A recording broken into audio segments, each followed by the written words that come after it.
Partnerem odcinka jest bank Crédit Agricole, który życzy Państwu wspaniałych wrażeń podczas zwiedzania świata i podczas oglądania niniejszego programu.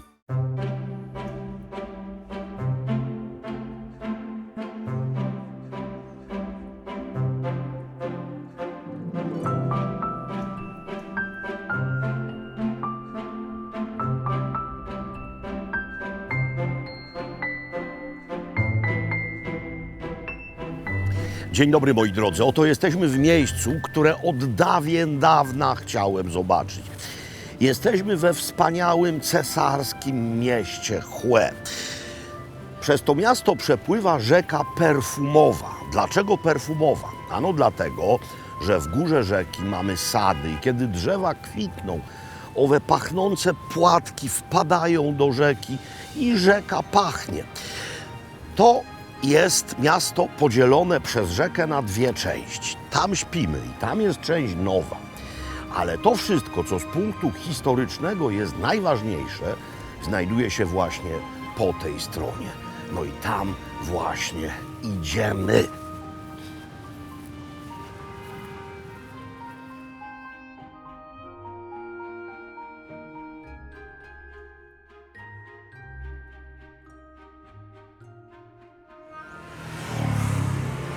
W XIX wieku w Wietnamie panowała dynastia cesarska Nguyen. Zresztą dzisiaj mniej więcej 40% mieszkańców Wietnamu nosi właśnie takie nazwisko. Nguyen przez G. N-G-U-N. Dostawali je ich przodkowie w czasach cesarskich jako tychże cesarzy poddani.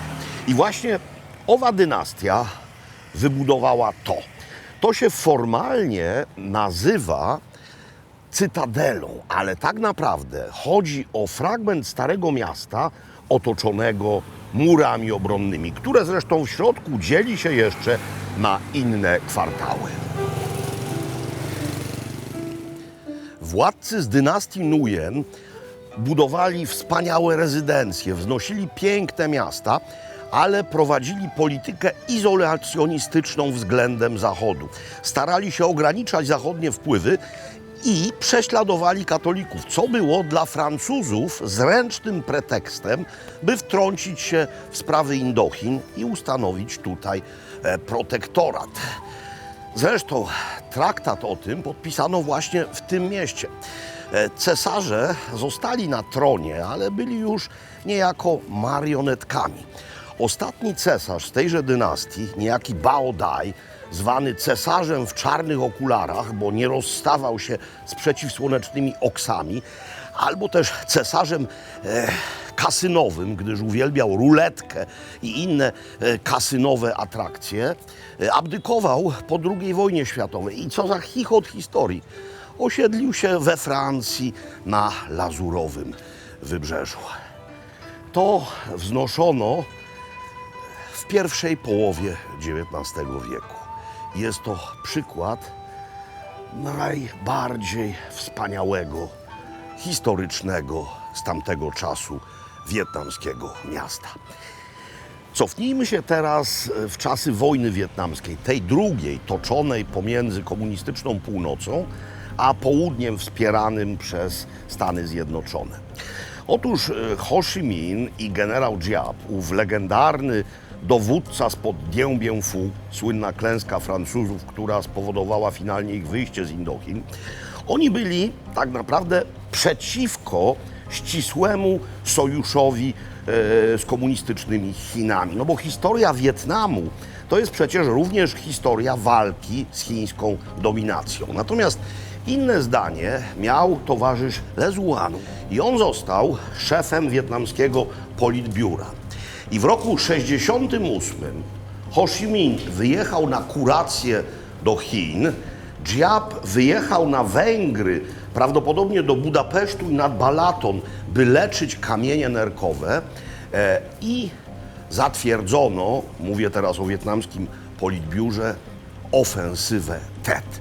Ofensywę Tet, która miała polegać na ataku partyzantów Wietkongów wspieranych logistycznie przez Armię Północno-Wietnamską, ataku na miasta i cele w południowym Wietnamie. To miało się wydarzyć w święto Tet, czyli ostatni dzień stycznia roku 1968, w chiński Nowy Rok.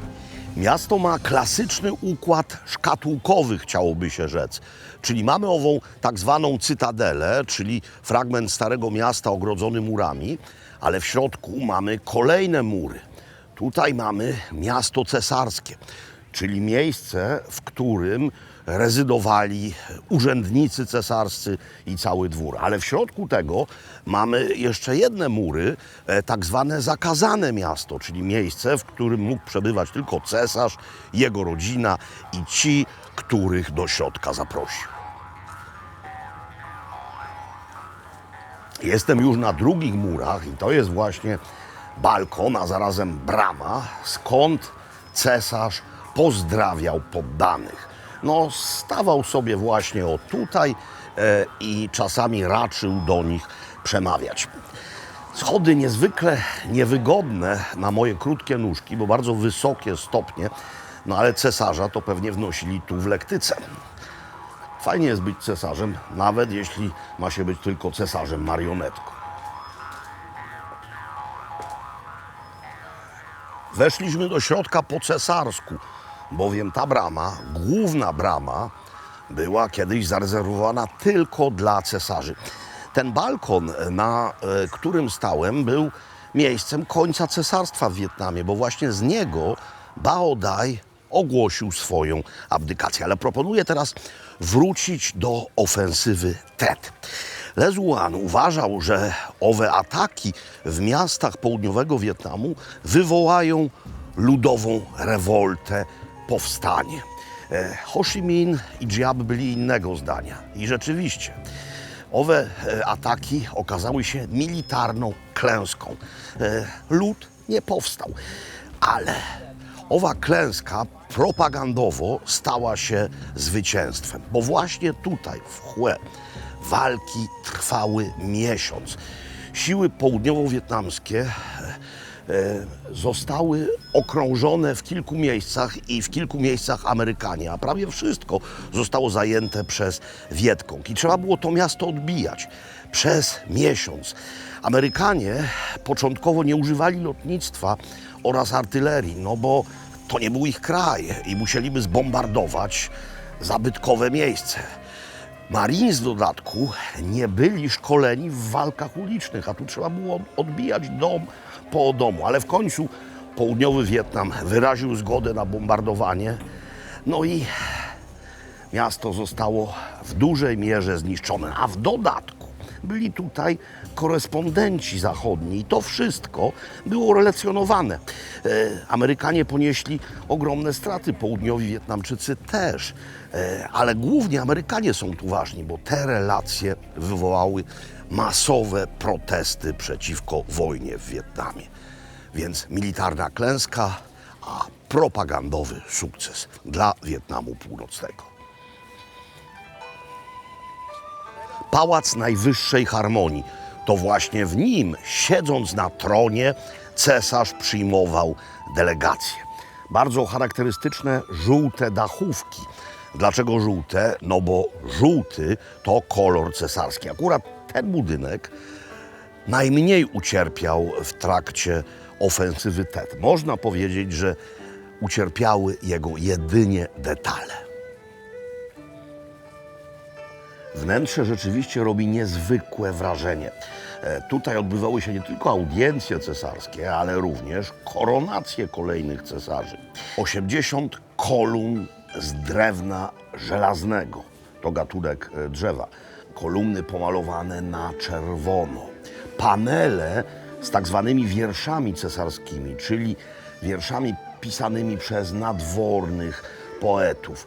No i na podwyższeniu ów wspaniały tron, uważany za klejnot wietnamskiej kultury.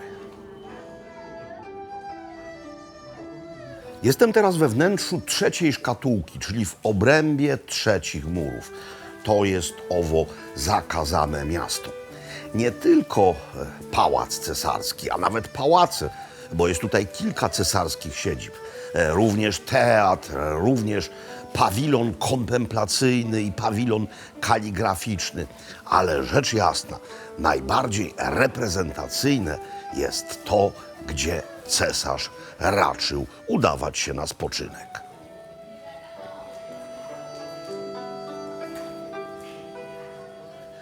Za mną pyszni się pałac cesarski, wzniesiony dla ostatniego, wspomnianego wcześniej przeze mnie cesarza Wietnamu Bao Daja. Jego ojciec spał gdzie indziej, po drugiej stronie placu.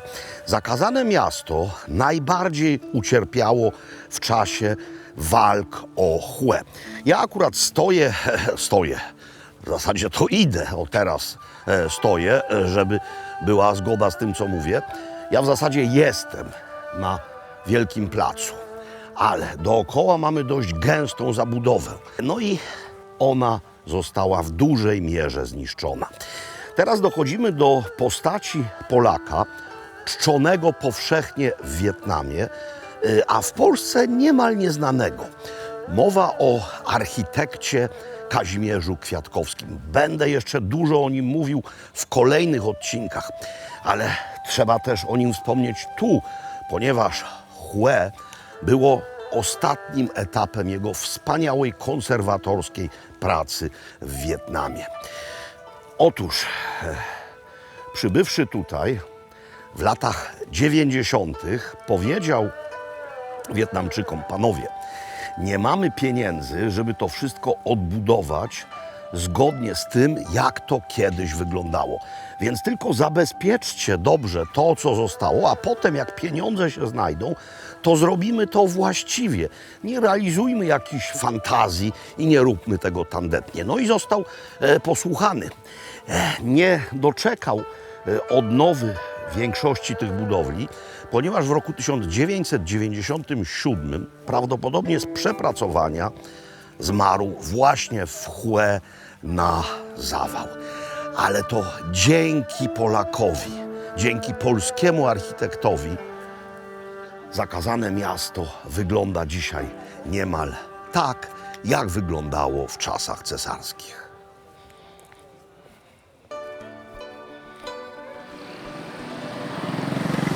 Jesteśmy w dalszym ciągu w owej pierwszej tym razem szkatułce, czyli w obrębie Cytadeli, w miejscu, gdzie toczy się normalne życie. Mury są tam dalej, tam są bramy, a tutaj mieszkają ludzie. No i to jest nasze pożegnanie z historyczną częścią miasta, co nie znaczy, że żegnamy się z miastem w ogóle.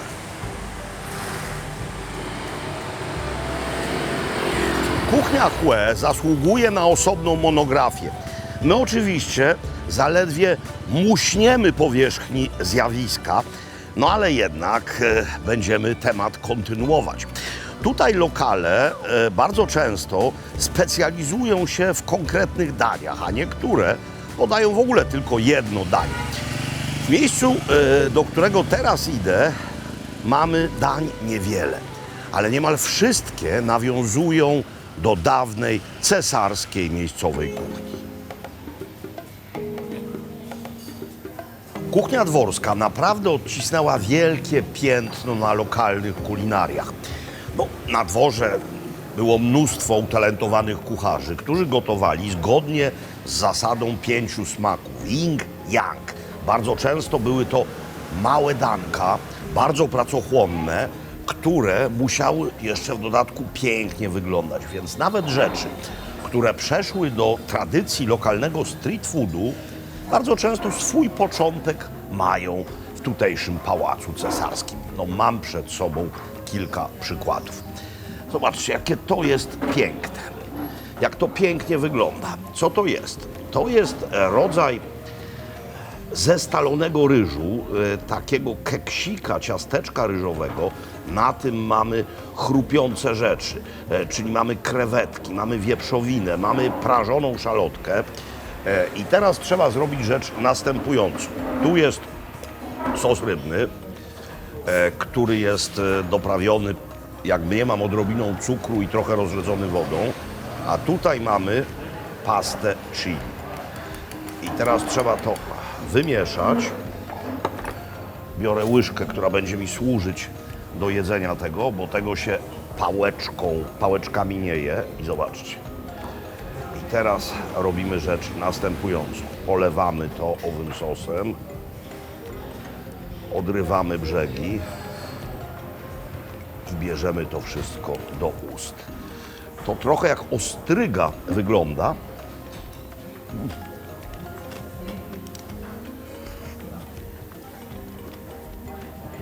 To jest wspaniałe, to jest zabawa konsystencją również, no bo mamy ryż zestalony, rozgotowany, który jest neutralną bazą smakową i również rzeczą gładziutką w ustach, ale na to mamy te chrupiące rzeczy tutaj na wierzchu.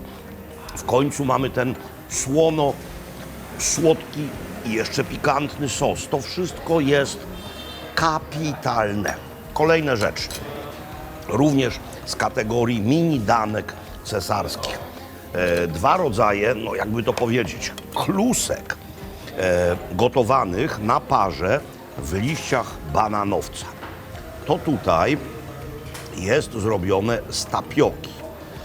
I to ma konsystencję no trochę taką jak cukierki Haribo. Gdzie to położyć? A zostawmy to tutaj. I mamy do tego dedykowany sosik na bazie sosu rybnego, ale z chili.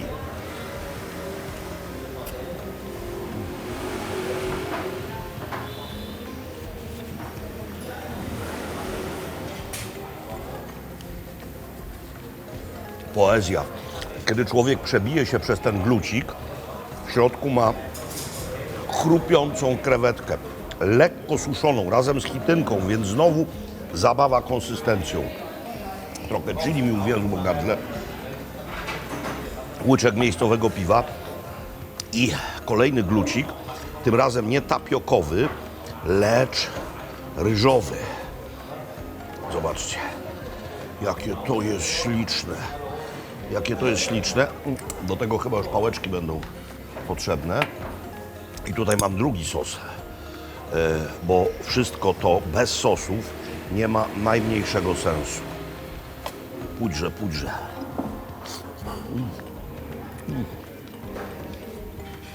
Mięso siekane, pyszne.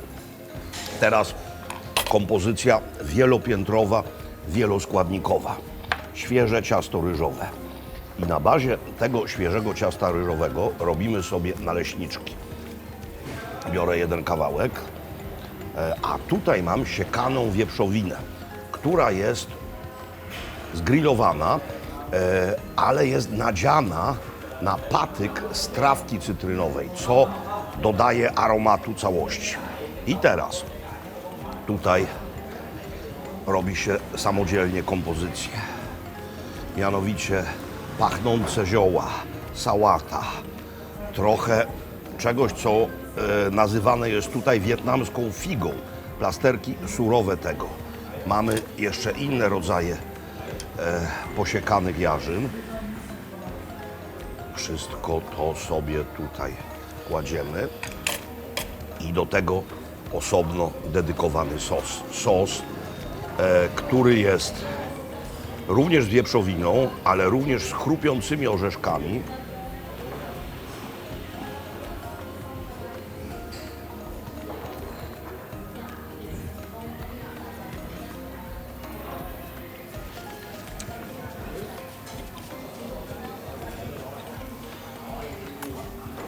Musicie sami zdecydować, czy bardziej jestem teraz yin, czy yang, ale moim zdaniem jestem całkowicie jednym i drugim.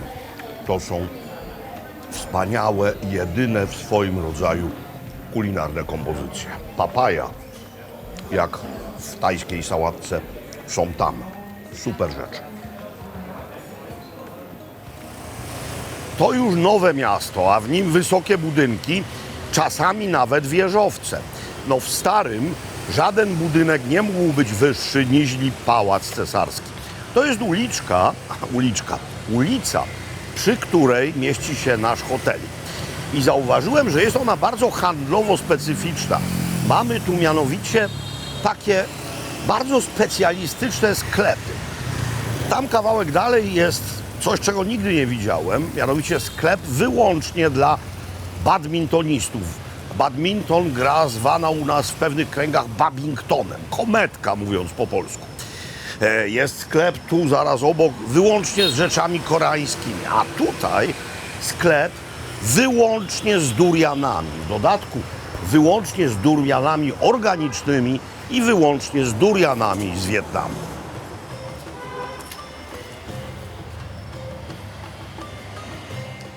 To są duriany z delty Mekongu, a te pochodzą z okolic miejscowości Dac La w środkowym Wietnamie, słynnej również z upraw kawy. No więc mamy na ścianach również poświadczenia organiczności tychże durianów, ale przede wszystkim mamy w środku niezwykle skoncentrowany, jedyny w swoim rodzaju durianowy zapach wchodzący w nozdrza, dochodzący do mózgu. Dla jednych piękny, dla innych odrażający. No to jest połączenie kwiatów, cebuli, starych skarpet i twarożków ołomunieckich. Właśnie dlatego nie wolno durianów zabierać na pokład samolotu, nie wolno ich wnosić do hoteli, ale można, a nawet trzeba jeść je na miejscu, jeśli lubimy duriany. W dodatku możemy też spróbować różnych durianowych przetworów. Tu mamy trójcę boską, czyli kokos, pandanowiec i durian. I to wszystko jest takie ryżowe naleśniczki zawinięte. Ale co mi tam naleśniczki ryżowe, skoro mamy tutaj duriana, pandanowca i kokos. To nie jest mój pierwszy kontakt z durianem. Bardzo dobre. Lekko słodkie, z owym charakterystycznym cebulowym, durianowym aromatem. Tak, jeśli o mnie chodzi, to ja durian lubię. Nie żebym kochał, lubię. Kącik partnerski. Partnerem dzisiejszego odcinka jest bank Crédit Agricole, wydawca tej oto karty kredytowej o nazwie Maxima. Karta rzecz jasna idealnie sprawdza się na co dzień, ale jest też doskonałym partnerem wszelakich podróży. W pakiecie premium otrzymujemy 2 darmowe wypłaty z bankomatów na całym świecie do wysokości 500 zł oraz ubezpieczenie wyjazdów zagranicznych, co może okazać się niezwykle przydatne podczas choroby, utraty bagażu czy też opóźnień lotów w trakcie podróży. Przy płatnościach za granicą karta Maxima przelicza je po naprawdę korzystnych kursach. W dodatku to tak zwana karta wypukła, co może mieć ogromne znaczenie przy wynajmie samochodu czy też rezerwacji noclegu, wszędzie tam, gdzie właśnie takie wypukłe karty są wymagane. Szczegóły i warunki w opisie filmu. Koniec kącika partnerskiego. Jeszcze raz teraz chciałem pokazać Wam miejsce, z którego widać całe miasto niejako w przekroju. Całe, znaczy 2 jego części. To jest ta stara część, tam jest nowa, w której przed chwilą byłem, no ale to tylko przejście przez most i już się tutaj jest. No i przyjrzyjcie się temu, bo za chwilę będziemy koncentrować się na tym, co na stole. A co na stole? Na stole wszystkie składniki, by zrobić coś techniką tutejszą zwaną ko. Na czym to polega? Polega to na karmelizowaniu smażonych rzeczy. Uzyskuje się dzięki temu słodkawy sos gęsty, oklejający rzeczy, które są smażone. W ten sposób robi się owoce morza, krewetki najczęściej, mięso, ryby, również mięso z krewetkami, ale najbardziej emblematyczną wersją tej potrawy jest karmelizowany boczek. I mam tutaj kawałek boczku, idealny do zrobienia tego. O jaki boczek chodzi? Chodzi o boczek surowy, niewędzony. I najpierw trzeba go pokroić w takie kawałki, które będzie dało się po prostu jeść pałeczkami. Oczywiście, jeśli tego tłuszczu jest za dużo, to go wykrawujemy, ale zostawiamy całkiem sporo, ponieważ ów tłuszcz, jak w wielu innych wypadkach, jest nośnikiem smaku. I on jest tutaj dość ważny. No dobra, to jest sam tłuszcz, więc to odkładamy, ale takie przytłuszczone kawałeczki są jak najbardziej pożądane. Mięso jest pokrojone w mniej więcej taką kosteczkę, no żeby każdą można było dziabnąć pałeczką. Jest świeżuteńkie, to widać po konsystencji. Dużo nie odpadło, odkroiłem trochę tłuszczu, mam tutaj kostkę, to nie będzie potrzebne. Na patelni rozgrzewam trochę oleju roślinnego. I pierwsza rzecz, którą muszę zrobić, niezwykle prosta, to obsmażenie wstępne mięsa. Skwierczy, skwierczy. Maści.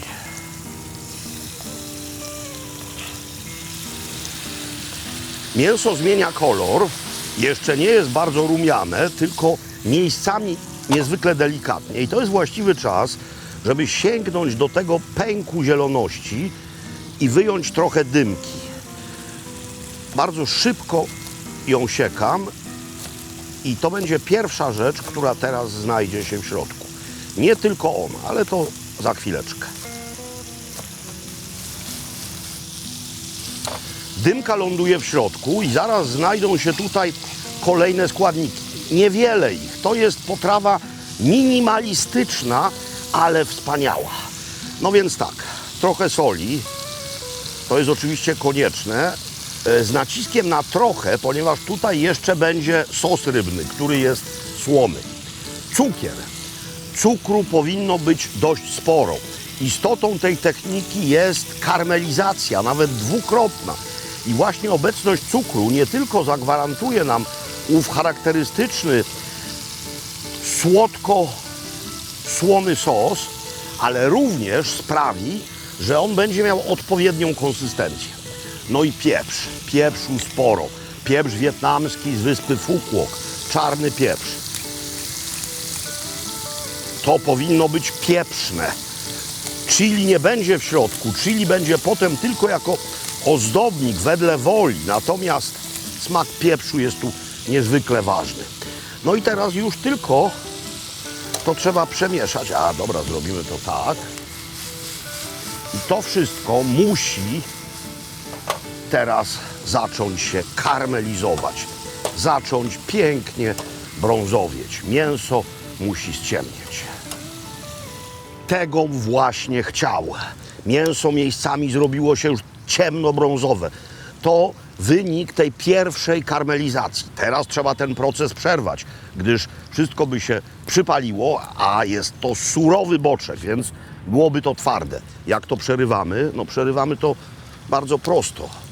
Dolewamy tutaj wodę stopniowo, by jeśli to możliwe nie przerwać procesu gotowania.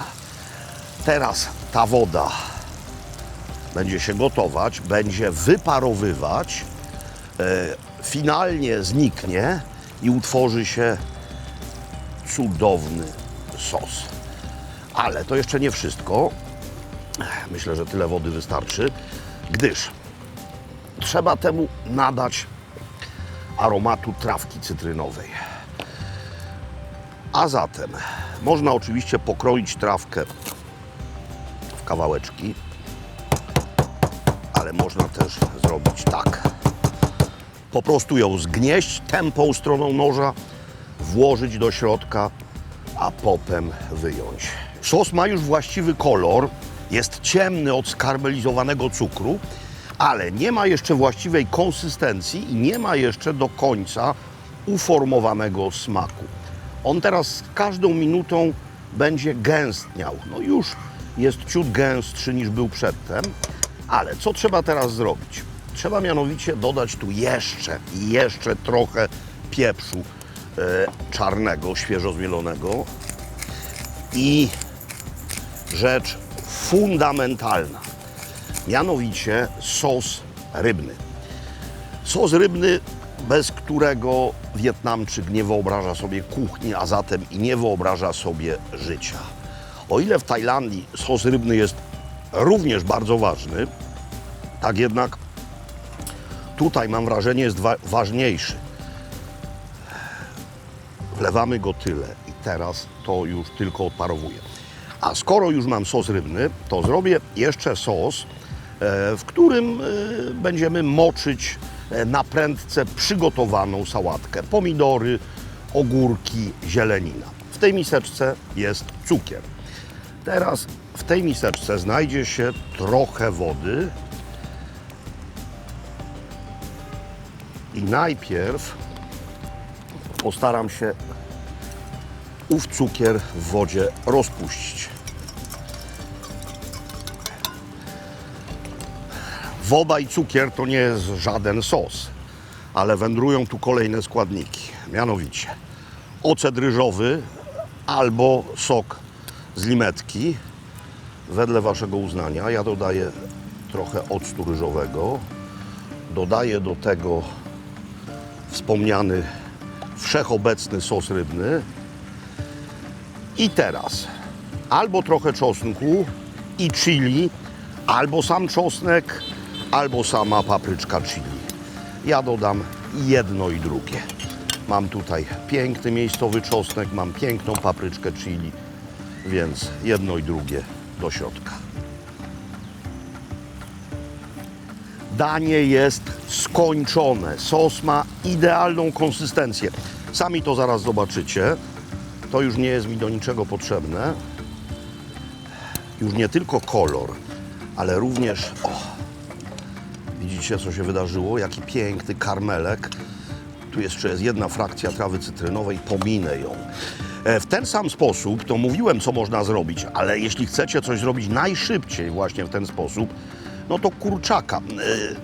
Nie piersi, bo one będą suche, ale na przykład udka bez skóry genialnie się w tym sprawdzą.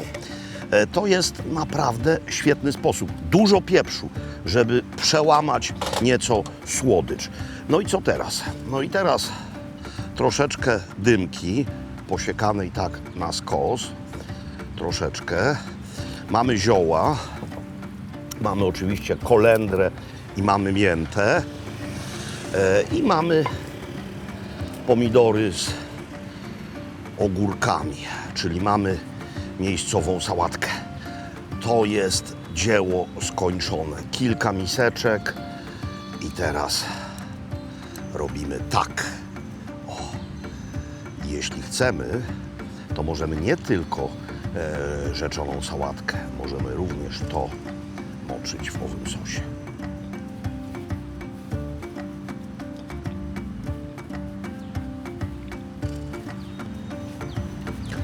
Chłe. Nie tylko chłe. To również cały Wietnam.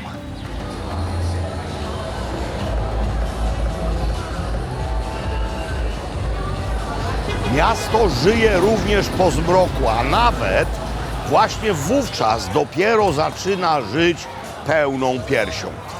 Już wspominałem o tym, że mamy wyraźną zmianę klimatyczną.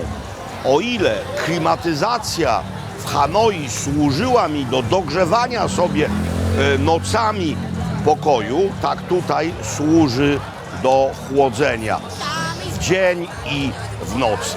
No idziemy jeszcze coś zjeść i jak się zdaje, nie będzie z tym najmniejszego problemu.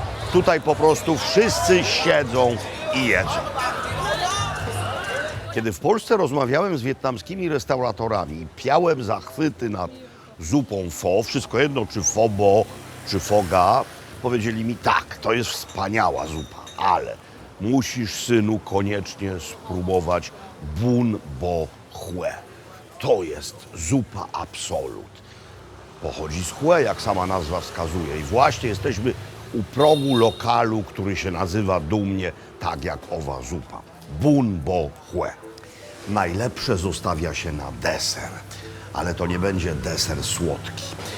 Jest późno, to prawda, ale zupa bun bo Hue jest godna spożycia o każdej porze dnia i nocy.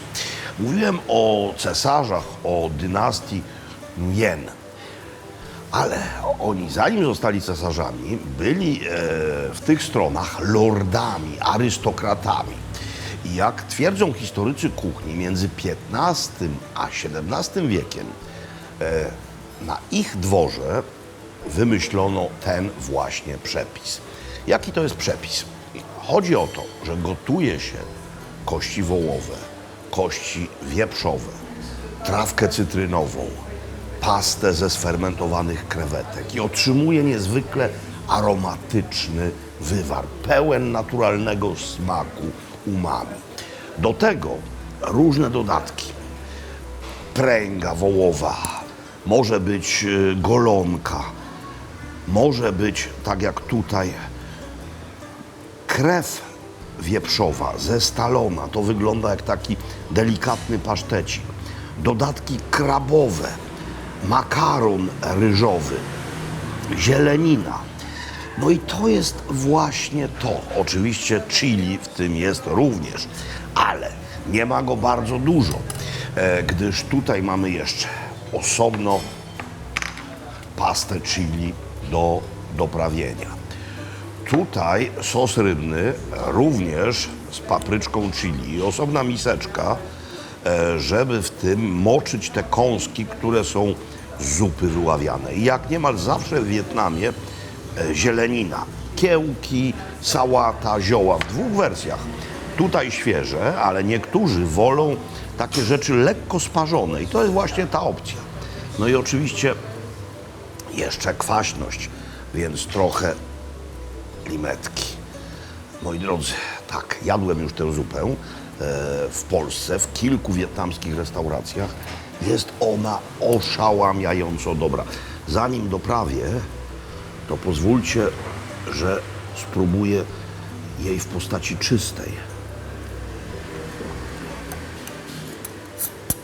Głębokość smaku tego wywaru jest niemal taka jak głębia rowu mariańskiego. To jest absolutnie fenomenalna rzecz. Paluszek krabowy zamoczony w tym. Moi drodzy,